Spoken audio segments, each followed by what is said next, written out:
Hey everyone, Sandy here, popping on to deliver Shine blog for this week. So, this week we had some really big news, something that feels new to the real estate market. A hard line in the sand, a concrete, measurable, and impactful change. Not just speculation on new proposals or market reactions to flawed data. On Wednesday, it was announced that FHA loans will no longer be offered to non permanent resident aliens.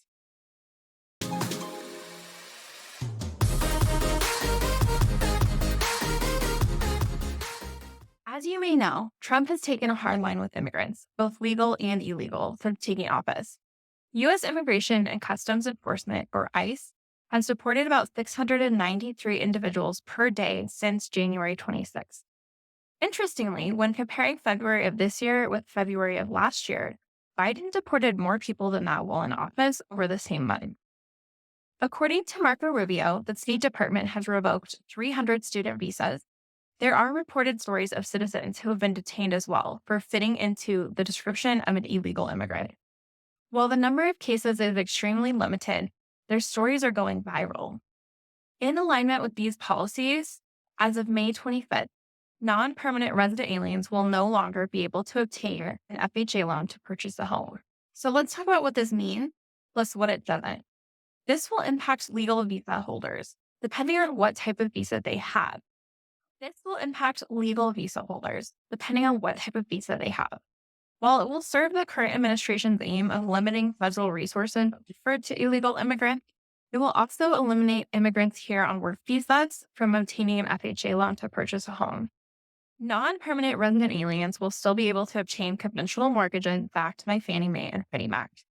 If you are currently shopping for a home with an FHA pre approval, you will need to have your FHA case number pulled by May 20th.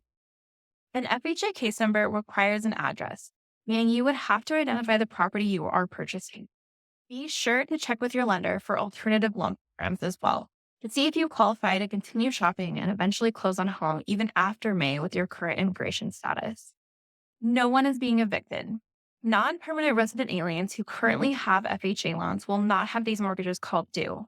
In one of two letters issued by the FHA on Wednesday, the guidance details that, quote, FHA does not collect citizenship or residency data from the loan application and therefore does not maintain information on the number of non permanent residents who have received FHA insured loans under past policies, end quote.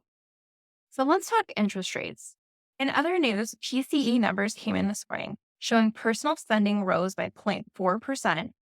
Mortgage bonds are reacting really well to this data because the market was expecting 0.5%.